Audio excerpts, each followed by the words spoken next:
El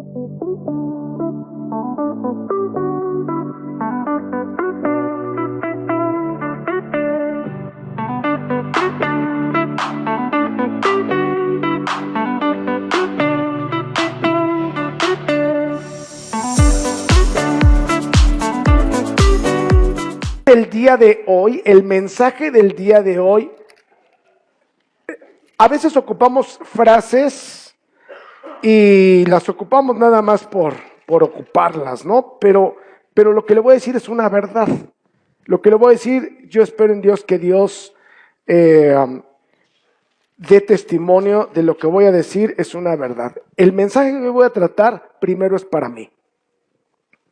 Lo he escrito, lo he estudiado, lo he repasado, ahora lo voy a exponer, pero el mensaje es para mí.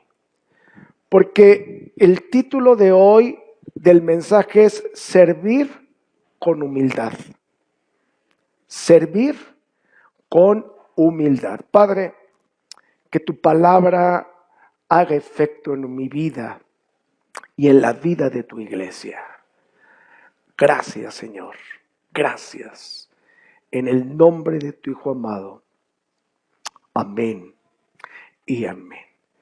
Probablemente usted diga, servir con humildad no es para mí porque yo no sirvo en este lugar. O sea, en el sentido de que yo no toco, y le quiero dejar algo una vez muy claro. Dios le dio algo, un talento, una habilidad. Y lo que usted hace es servir al Señor. A lo mejor no al frente, a lo mejor no visible, pero lo que usted hace, tenga la seguridad que es servir al Señor y al cuerpo de Cristo que somos nosotros, que es la iglesia. Entonces, por muy sencillo que nos parezca, hoy la oración nos decía, de todo tenemos que dar cuentas, de las palabras, y a veces parecerían insignificantes. Esto no, tenga cuidado, debo de tener cuidado, porque aún eso le puede llevar o me puede llevar a pecar, y le tengo que rendir cuentas a Dios de lo que sale de mi boca. Entonces, a usted a lo mejor le parezca insignificante, pero no a Dios. Porque lo que usted hace, por muy sencillo que parezca, es servir a Dios, porque lo que Dios le dio a usted es para eso, para servir. Fíjese que una de las cosas que me ha llamado la atención y he estado pensando durante este tiempo, ya estos meses, estos años, que las redes sociales han venido a hacer algo muy tremendo en nuestra vida, en la vida del ser humano. Cualquier persona, la mayoría, ¿verdad? Porque no todos, pero la mayoría tenemos redes sociales como Facebook. Hoy está muy de moda TikTok, ¿verdad? Ya TikTok está muy de moda por los videos que se pueden subir, por los videos pequeños que tienen un nombre que no sé pronunciarlo, por eso no lo hago, pero que tienen la oportunidad de poder hacerlo. Y yo me pregunto, si eso hubiera existido en el tiempo de Jesús, si las redes sociales hubieran existido en el tiempo de Jesús, ¿Jesús las hubiera ocupado? Lo que me he respondido es sí, pero de manera correcta. Yo no me imagino a Jesús, ¿verdad? Yo no me imagino a Jesús poniendo a Pedro o a Juan o a Tomás tomar un video en el momento que él está sanando a toda una multitud. Yo no me imagino a Jesús teniendo una noche de gloria, pasando a los que han sido sanos para que den su testimonio. Pues yo no podía ver, yo no podía extender la mano, yo estaba muerto, Él me resucitó. Yo no puedo concebir a Jesús en algo así. No puedo concebir a Jesús después de que realizó ciertos milagros, algunos particulares, como aquel hombre que le dijo, Señor, si quiero, sáname de esta lepra. Y y si quieres puedes limpiarme, quiero ser limpio. Y al instante.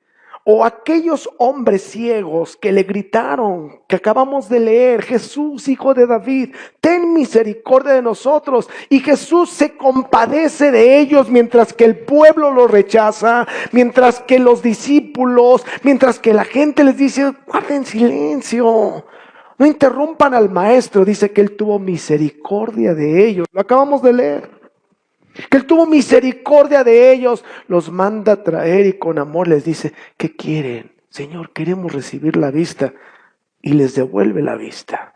Y en el momento en que ven, no me imagino: Pedro, sácate la selfie, ¿no? Vénganse acá los dos y a Jesús. No me lo puedo imaginar. Tristemente hoy, muchos de los siervos quieren la fama. Y por eso a veces subimos en el momento en que hacen el llamado para que la gente venga y ver la cantidad de personas que están en el altar, como para decir: wow. Porque a veces se hace un llamado al altar y pasan 2, pasan 3, pero cuando pasan los que nunca pasan, dicen: este mensaje estuvo poderoso. Porque la hermana Betsy nunca pasa, pero hoy, ¿cómo habrá estado la palabra tan contundente que hasta pasó? Y están sacando. Lo que le voy a decir es una verdad. Hay personas que en alguna ocasión compartieron con un servidor, por eso lo digo de primera mano, ¿verdad? Que había gente que les decía: mira, en el momento en que venga el llamado, saca las fotos. Y sácame la foto poniendo las manos sobre de ellos. Yo pregunto, ¿eso es servir con humildad? ¿Cómo estamos sirviendo al Señor? Ahora, cuando nosotros nos decidimos a seguir a Jesús porque somos sus discípulos, tenemos que entender algo, tenemos que abandonar la admiración de la gente, porque a todos nos gusta ser el centro. A todos nos gusta ser admirados, a todos nos gusta ser aplaudidos. Apenas el hermano Aarón Martínez decía: me gusta que cuando bajo la gente me diga: qué bonito predicó. Porque a veces estamos hechos de eso, sin saber que cuando Jesús nos invita a seguirlo, tenemos que abandonar la admiración de la gente, tenemos que abandonar las riquezas de este mundo. Y tenemos que aprender a hacer lo que Jesús hizo. ¿Sabe qué Jesús hizo?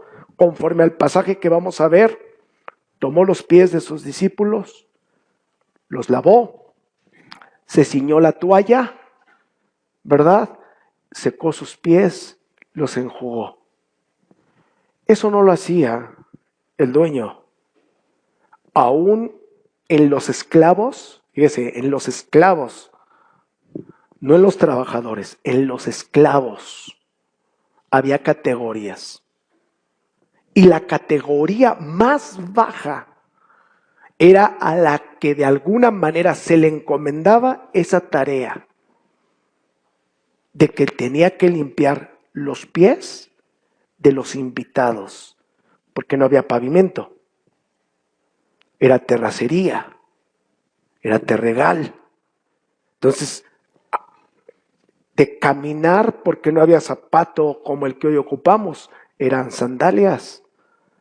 Y entonces los pies se ensuciaban. Y una forma de mostrar respeto al llegar a la casa era tener los pies limpios.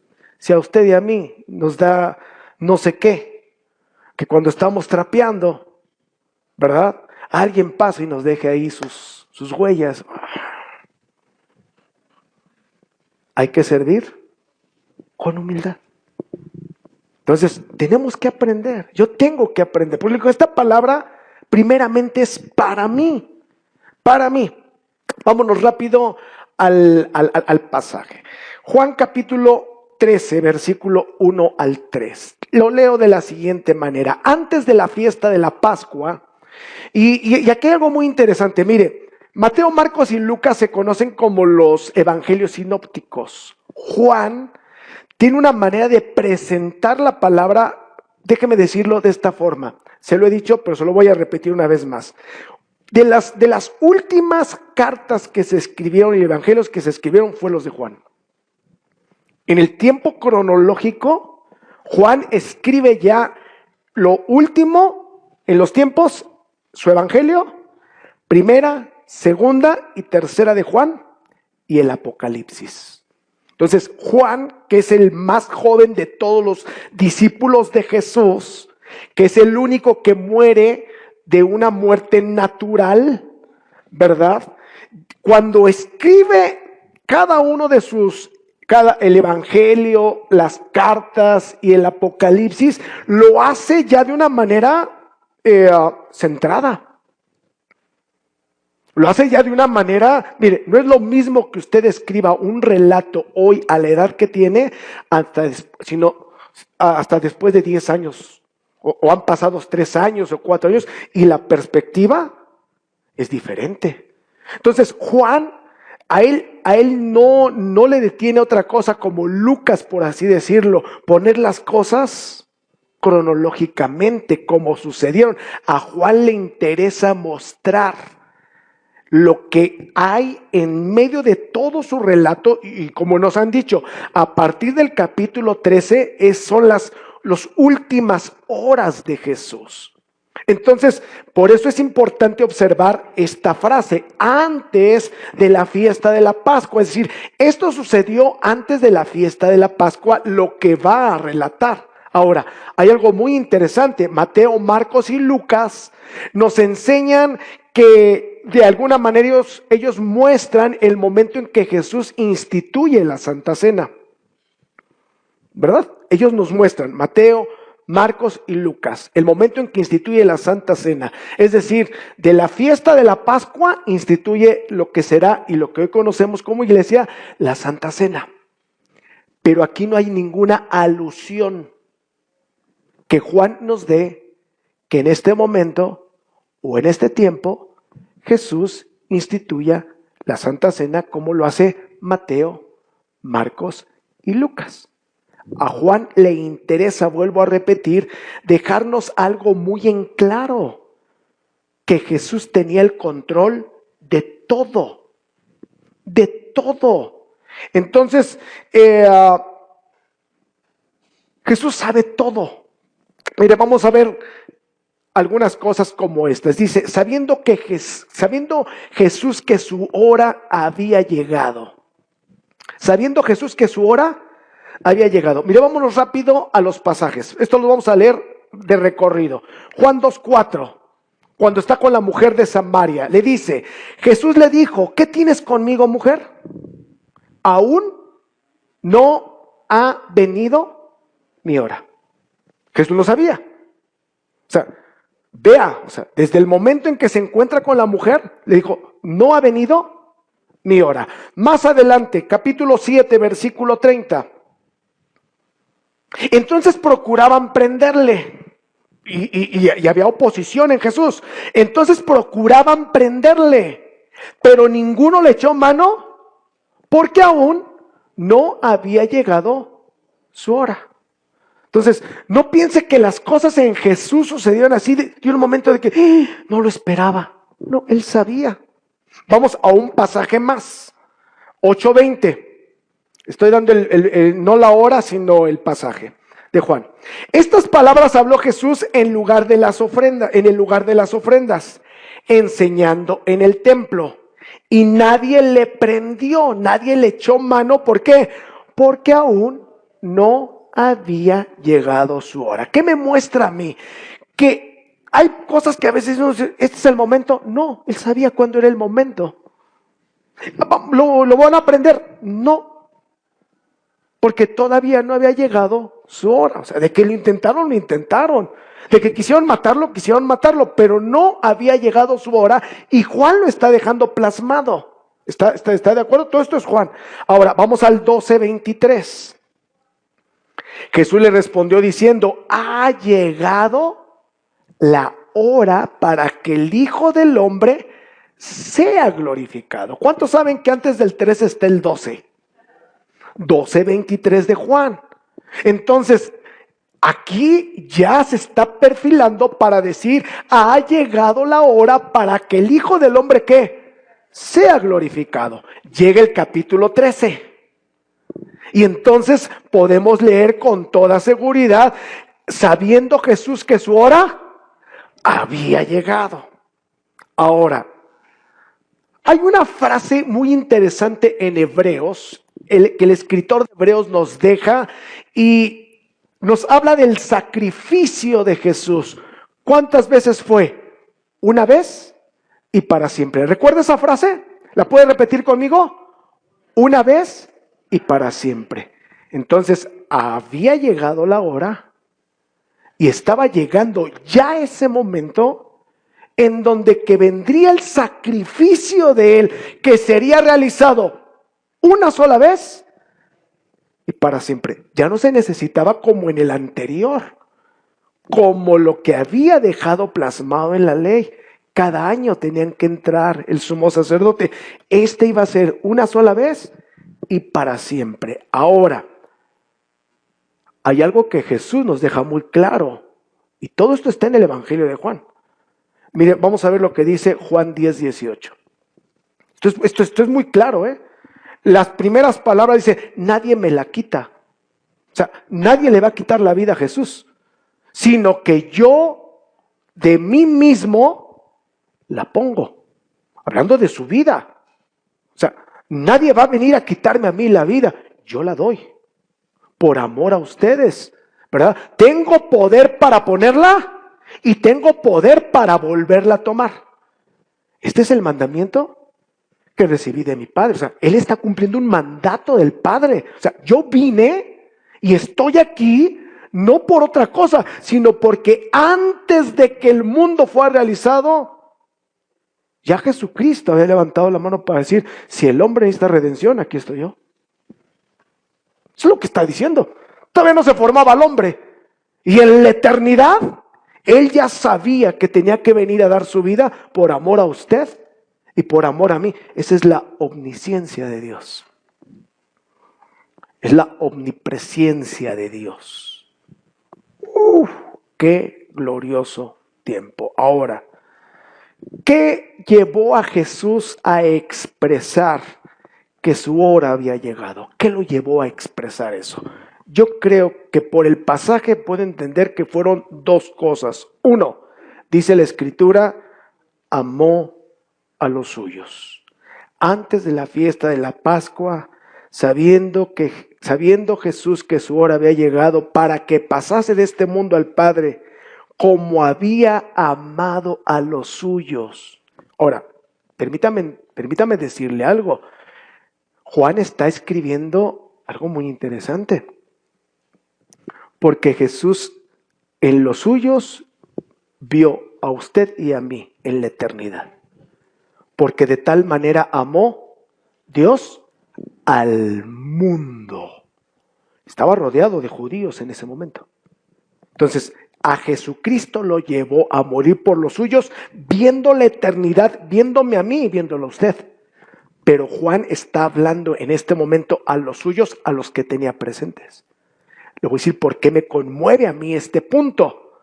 Porque ya nos han enseñado varias veces que si ellos querían calificar, Pedro, Juan, Jacobo, Tomás, Bartolomé, cada uno de ellos, si quisieran calificar para seguir a un rabino, estaban reprobados.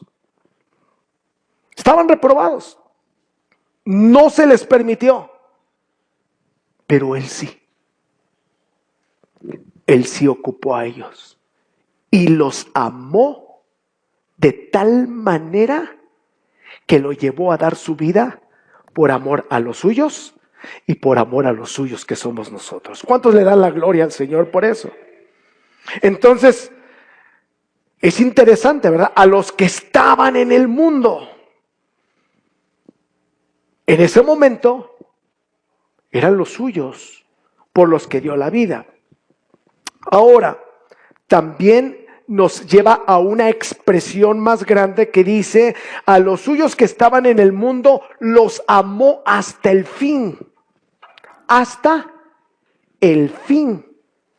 Y esta palabra hasta el fin, estas dos palabras o estas tres palabras, hasta el fin, eistelos, en griego, eistelos, lo primero que significa es graduación. No sé si usted pueda comprender esta palabra, graduación.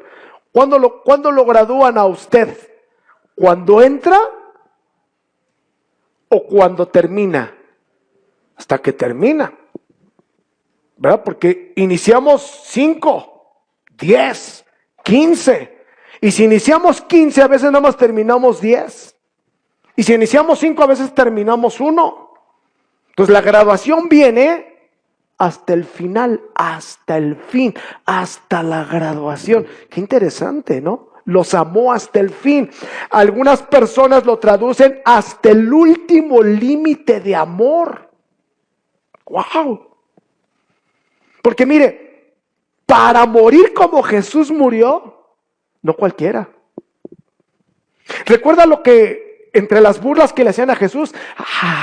Si eres hijo de Dios, desciende de la cruz y creemos. No. ¿Por amor a ti? ¿Por amor a Pedro? ¿Por amor a todos los 10 que se fueron y que lo dejaron solo? ¿Por amor a Juan que estuvo ahí al pie de la cruz? ¿Por amor a todos nosotros?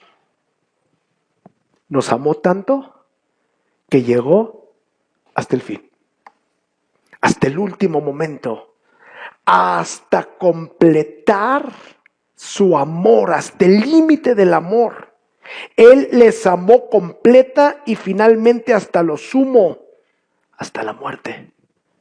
Y no cualquier muerte, muerte de cruz. Entonces, la primera razón por la cual la hora había llegado es porque amó a los suyos hasta el fin. Y la otra es porque Él sabía que pronto pasaría de este mundo al Padre. Ahora, dentro de las 7 palabras que se expresan en la cruz del Calvario, hay una que a mí siempre, desde que el hermano Octavio un día la predicó, se me quedó muy grabado el griego, tetelestai. Consumado es. Para la misión que me mandaste, se cumplió. Se cumplió. Y qué glorioso fue ese momento que nos han relatado algunos para decir cuando estaba ahí con sus discípulos antes de ser llevado al cielo, antes de ser recibido en la gloria por el Padre. ¡Fum! Nos decía Aarón, ¿no? ¡Fum! De un momento a otro fue elevado y lo recibieron como todo un victorioso. Qué importante es entender y comprender que lo que él anhelaba es llegar y decirle al Padre, Padre, tetelestai, consumado es, misión cumplida. ¿Para qué me mandaste? ¿Para qué me encarné? ¿Para que el ser humano fuera salvo? ¿Para que un día regrese a tener comunión contigo?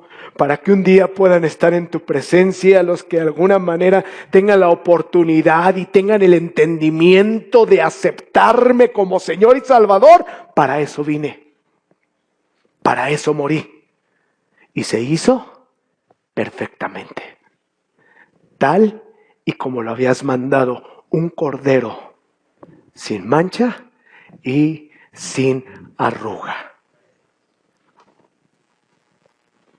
La hora ha llegado.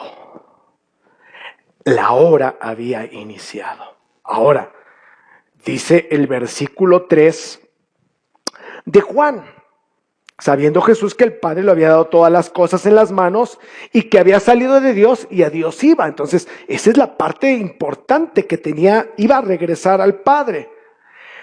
Ahora, hay algo interesante en el ministerio de Jesús, porque no todo fue sencillo. No porque es el Hijo de Dios se le abrieron las puertas. No porque el Hijo de Dios le allanaron el camino para que todo fuera fácil. Jesús enfrentó oposición. Y hoy hay mucha gente que se opone a las cosas de Dios, pero enfrentó oposición. Y ya leímos en los versículos anteriores, lo quisieron matar, pero no. ¿Qué dice Juan capítulo 1, versículo 11? A lo suyo, y los suyos, o sea, vino a cumplir con su misión porque él tenía una misión. Pero los suyos, los que de alguna manera el pueblo donde nació era el pueblo que tenía que haberle dado todo el respaldo, los suyos no lo recibieron, lo rechazaron, lo llevaron a la muerte. Que es uno de los mensajes que predica Pedro en el capítulo 2 de Hechos. Ustedes lo crucificaron, no se dieron cuenta que era el Hijo de Dios y por ahí podemos seguirnos. Pero de alguna manera a los suyos vino, los suyos no lo recibieron. Ya vimos cuántas veces, pero su hora no había llegado. En alguna ocasión estaba en un despeñadero y lo iban a aventar, pero algo sucedió.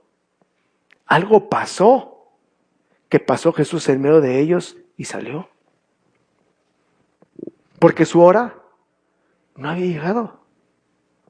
Pero lo más tremendo es esto que Juan vierte en el versículo 2.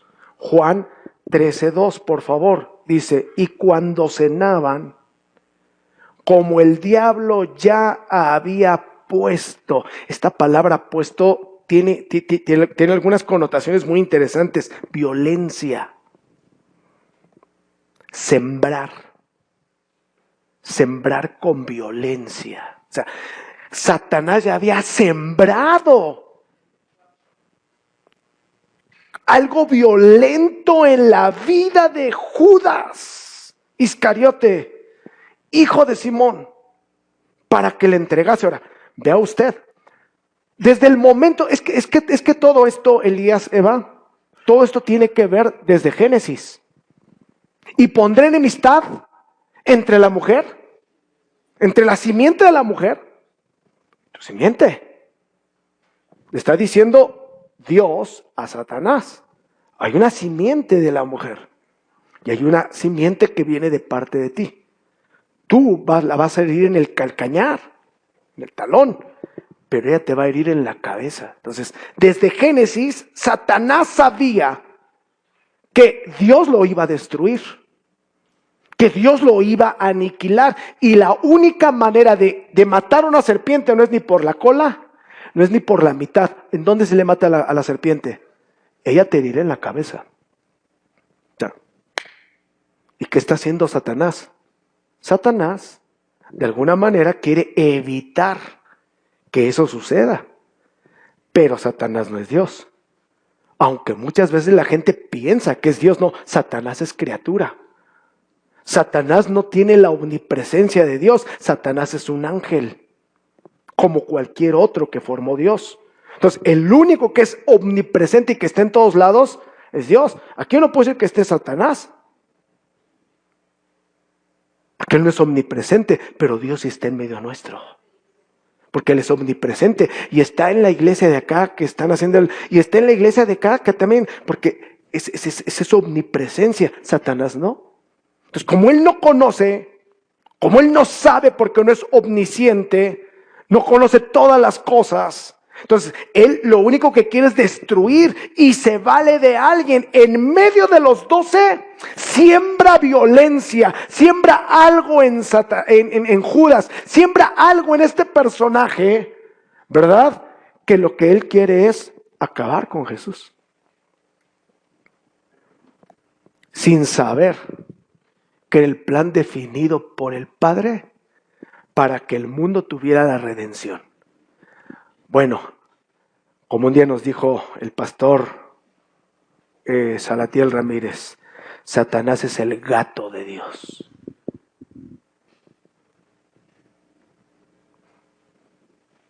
Porque aún los demonios tienen que hacer lo que su creador les dice. Y pensando Satanás que iba a ser una oposición y que iba a terminar con Jesús al llevarlo a la cruz y al entregarlo por medio de Judas, no alcanzó a entender que fue su derrota. lo derrotó, lo terminó. Por eso Pablo escribe en una de sus epístolas: y exhibiendo a los principados y a las potestades, los exhibió públicamente, triunfando sobre de ellos en la cruz del Calvario. Y no solamente triunfó en la cruz, triunfó cuando resucitó de en medio de los muertos. Porque nuestro Señor todavía no es domingo de resurrección, pero no estamos el domingo de resurrección para glorificar su nombre y decir: Cristo no está muerto, Él está vivo. Y si hoy tú y yo tenemos vida, como nos decían hace un momento, no es porque Dios sea un ídolo. Dios no es ídolo, Dios es Dios.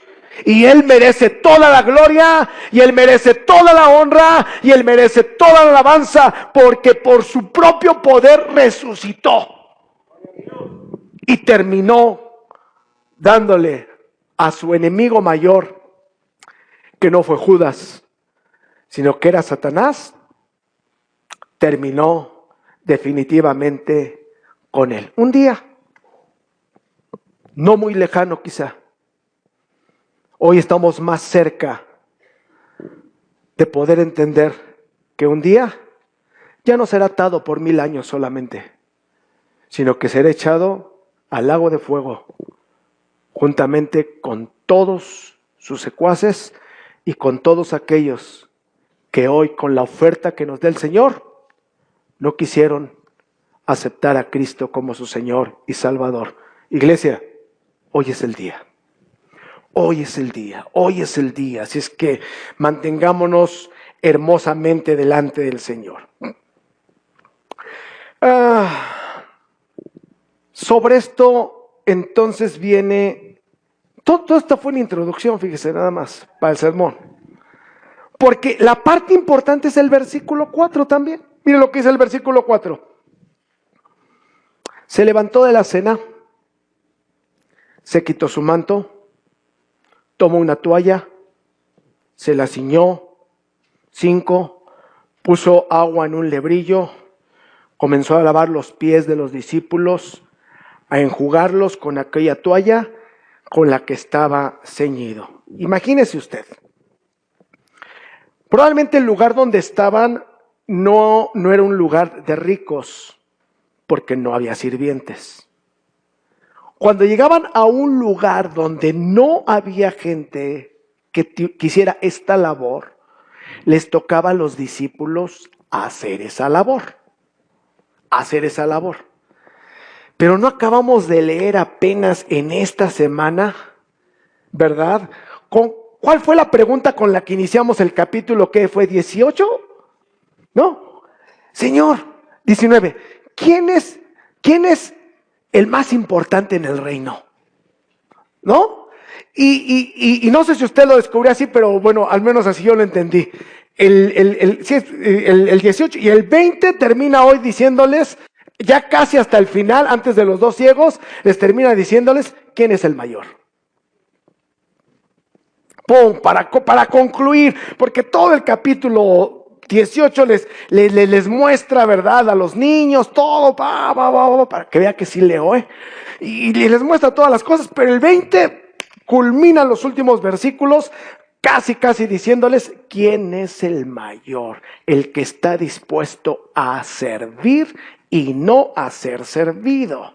Mira algo interesante que está ahí en Juan 13, 26. Dice: respondió Jesús: a quien yo diera el pan mojado, aquel es. Y mojando el pan lo dio a Judas Iscariote, hijo de Simón.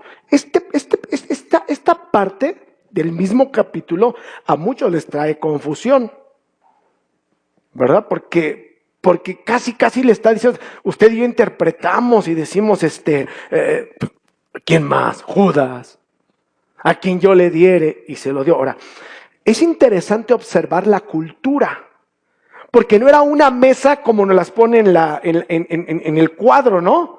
En el cuadro de la última cena. ¿Ha visto ese cuadro de la última cena donde está Jesús y ponen ahí a algunos discípulos? No es esa mesa. No es la mesa cuadrada que yo tengo en la casa. No es la mesa redonda que usted tiene en casa, que para algunos con 3 sillas es más que suficiente. Para otros 8 nos faltan. Para otros una mesa grande con 16 apenas si nos alcanza. No es esa mesa. No es la cultura de sentarse en una silla. O como yo le decía ayer a alguien, yo prefiero sentarme en un banquito que en una silla. ¿Verdad? No es esa cultura. Es la cultura en donde de alguna manera hay un sofá, donde se reclinaban, donde recostaban, de alguna manera se reclinaban para poder comer con una mano.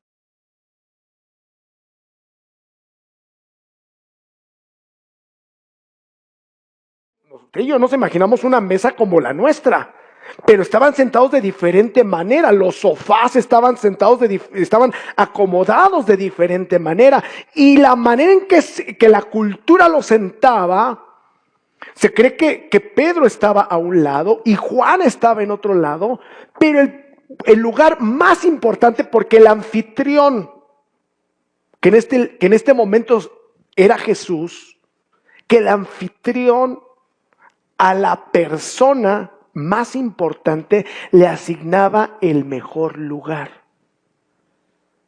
Y la mayoría de los teólogos han llegado a la conclusión que ese lugar, ¿quién cree que lo ocupaba? ¿Lo dijo bien usted? Judas. El lugar más importante lo ocupó Judas. Ahora, piénsele usted tantito. Salud. Piénsele usted tantito. Usted es Jesús. Usted tiene un pequeño grupo de amigos, 8, 10, 12 como Jesús. Y usted ya sabe quién lo va a traicionar. ¿Cómo lo tratarías? Conociéndose usted. Así, la verdad. No, ahorita vamos a dejarnos de espirituales, ¿no? Y que nos aflore lo Velázquez ahorita. Más los Chaboya, porque los Chaboya somos más agresivos que los Velázquez. Oh, más tremendos somos los Chaboya. Espero que ningún Chaboya me esté escuchando, porque después me van a crucificar.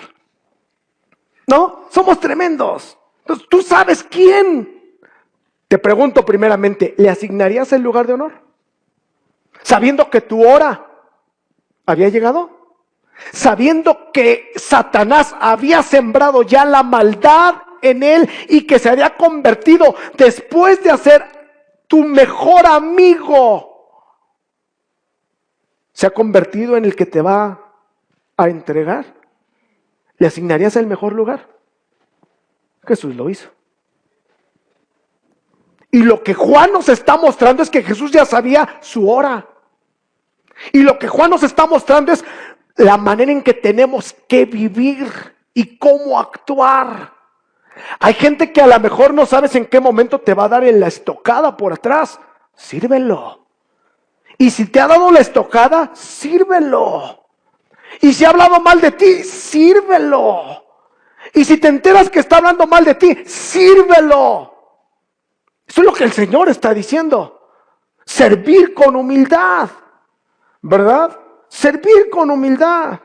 Dice el versículo 34 de Juan 13, un mandato nuevo os doy, que os amen unos a otros como yo los he amado, que también se amen unos a otros. Es decir, el Señor está diciendo, lo que estoy haciendo por Judas es la manera en que tú y yo debemos amar aún aquellos que se convierten en nuestros enemigos. Nos han repetido estas ocasiones varias veces. Y yo digo, ay Señor, amar a un americanista, ámalo.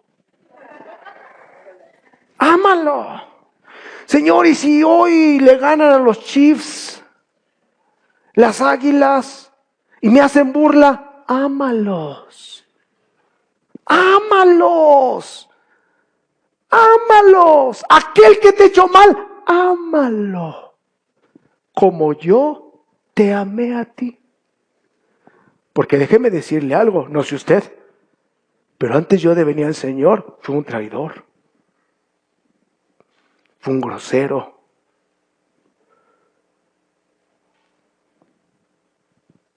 todo merecía menos el perdón de Dios. Aunque nacimos, aunque desde pequeños nos trajeron, aunque desde pequeños nos llevaron, mi vida sin Cristo fue una vida donde hice daño a mucha gente. Y Él me amó. Y Él me perdonó.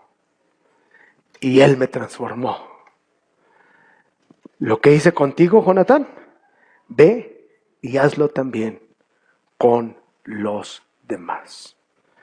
Dice, en medio de estos versículos, en medio del versículo 2 y del versículo 4 de Juan 13, hay un paréntesis, pero el 2 y el 4 están conectados, porque me dice, y cuando cenaban, dice el versículo 2, a lo mejor ya no lo van a poner porque no tenemos. El griego dice, durante la cena. El versículo 4 dice, durante la cena se levantó de la cena. O sea, estaban cenando. Y como se dio cuenta que nadie de los suyos había hecho la labor de siervo, no les dijo nada. No los reprendió. No les dijo, a ver, la lista, ¿quién la tiene? Tú, Pedro, tienes la lista, ¿a quién le toca? Tomás, ¿por qué no has lavado los pies? No. Sin decirles nada, se levantó y empezó a hacer la labor del criado o del siervo de la categoría más baja. ¿Sabes qué fue lo primero que hizo? Se quitó su manto. Se quitó su saco de Hugo Boss.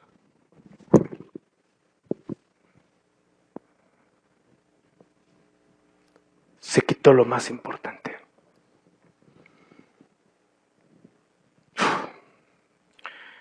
Con cuánta razón Pablo escribió en Filipenses esos versículos que usted y yo conocemos, que dice, haya pues en ustedes este sentir que hubo también en Cristo Jesús, el cual siendo en forma de Dios, no estimó el ser igual a Dios como cosa a que aferrarse, sino que se despojó, se quitó el manto,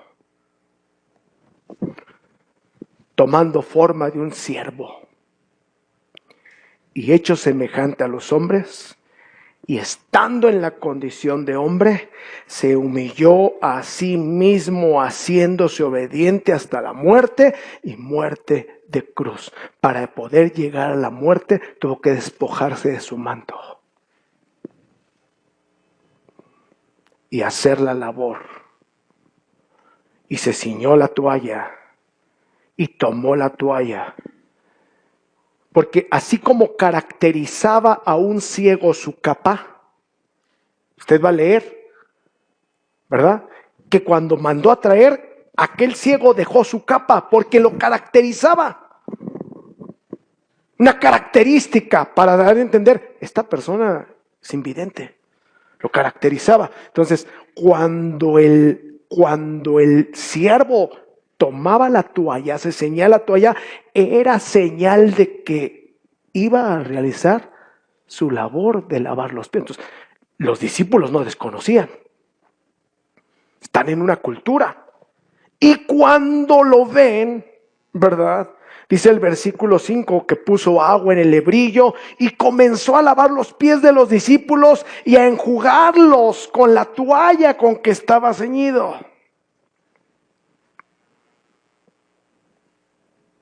Ahí me surge una pregunta. ¿Por qué si estás viendo que Jesús va a hacer una labor? ¿Por qué no le dices, no maestro, ya no? Ya entendimos, maestro, perdóname, me tocaba a mí. ¿Por qué no lo hicieron? Porque estaban más preocupados por saber quién era el más importante en el reino. No, pues yo creo que aquí en la iglesia de Betel, yo creo que yo merezco un respeto porque tengo tantos años de estar aquí. Perdóname, pero no. Pues yo merezco un respeto aquí porque soy el pastor. Sí mereces el respeto. Pero ¿sabes una cosa? No te comportes como alguien que no estás dispuesto a hacer la labor que Jesucristo haría, que Jesucristo realizaría. Con menos, ya nos sentimos los intocables, con una labor, con un peldaño que subimos, ya queremos ver a la gente así como diciendo, ¿y tú quién eres? No, hasta se ha acuñado un proverbio ahí, o una frase, o un dicho: el que no llega, o el que no tiene, ¿verdad?, y llega a tener, hasta loco se quiere volver. Porque estabas, decía Aarón, entre semana, ¿verdad? Esa gente ocupa un orgullo escondido. Porque cuando sube de nivel, ya no te quiere hablar, pero no porque no tiene identidad. Es un orgullo escondido. No sé cuántos estemos así. Y veíamos entonces lo que ya había dicho, Lucas 22, 24, hubo también entre ellos una disputa sobre quién de ellos sería el mayor. Y como ninguno de los 12 se atrevió a levantarse, Jesús lo hizo, para mostrarles lo que es el servicio. Ahora, con esto estoy terminando, no sé si los muchachos puedan subir porque... Esto es una figura, Gilberto. Esta es una figura no solamente en lo natural, en lo espiritual.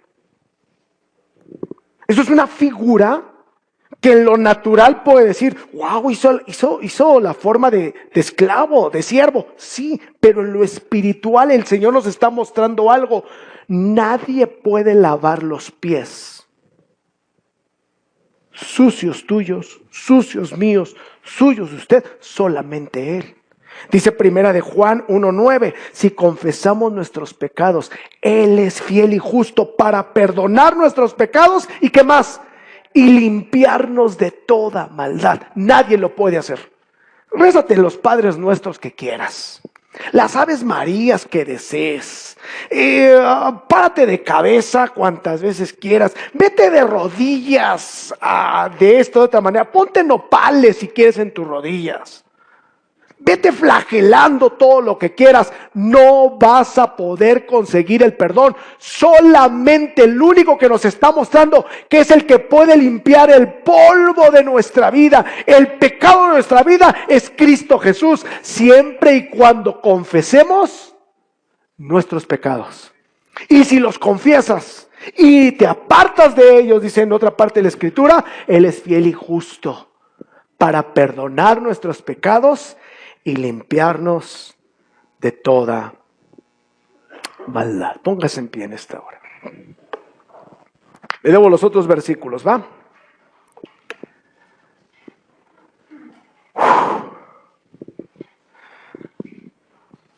¿Sabe cómo me quedé yo después de exponerle a usted esto? De por sí ya estoy chiquito. Pues todavía me quedé... como cuando llega uno a una prensa y...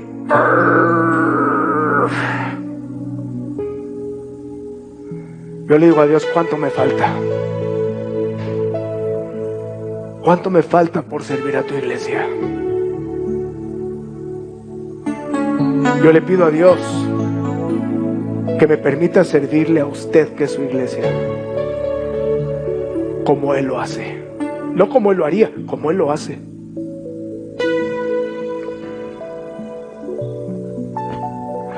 Es triste a veces que como pastores perdemos piso.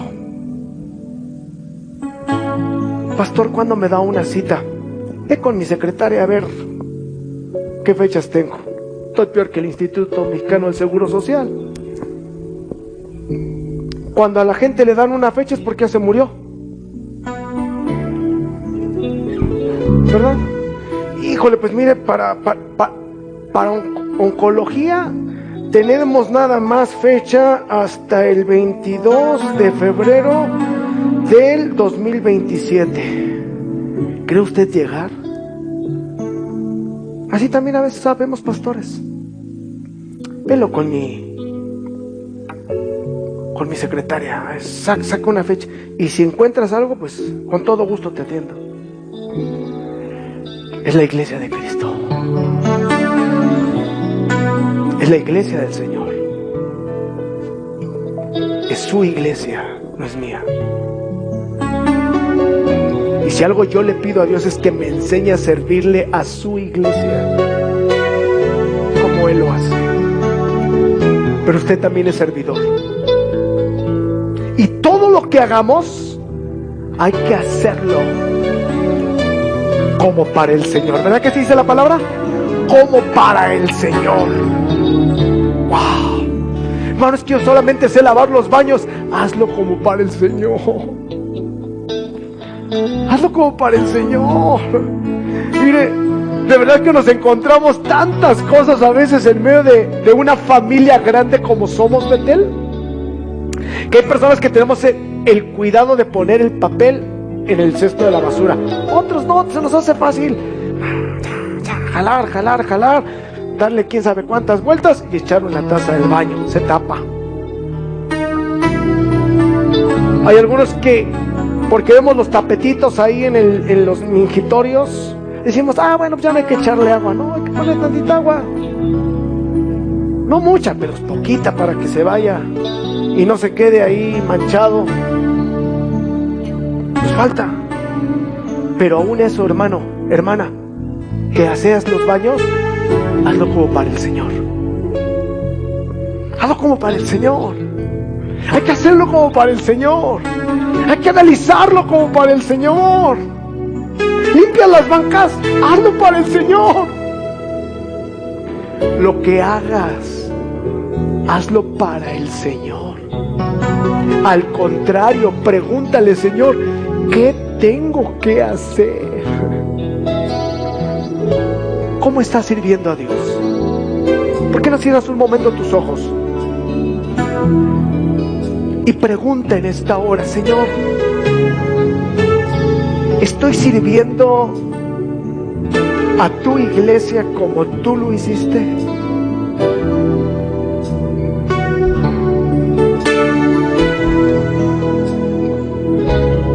¿Estoy sirviendo, Señor, como tú lo mandas?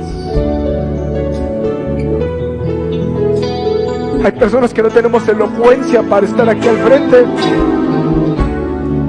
Hay personas que no tenemos una voz para pertenecer al grupo de alabanza. Hay personas que no tenemos la habilidad de entender un instrumento para tocarlo. Hay personas que ni siquiera tenemos la habilidad de poder seguir unos pasos o de aprendernos una rutina para glorificar a Dios, como el grupo de Dunamis. Pero no todo queda aquí. No todo está aquí. También está en lo que Dios te ha dado. Y eso que Dios te ha dado, hazlo para el Señor. Sirve a la iglesia. Aunque en medio de la iglesia te encuentres con personas que han hablado mal de ti, sírvelos. Aunque en medio de la iglesia te encuentres personas que no te saludan, sírveles. Aunque en medio de la iglesia te encuentres a personas que te han dañado, sírveles. Porque lógicamente sirves a aquellos que son tu núcleo, que forman parte de tu mesa, que forman parte de tus íntimos. Pero lo que Dios está enseñando por medio de Juan es aquellos que han hecho mal. Sírveles. Sírveles como Él lo hizo con Judas.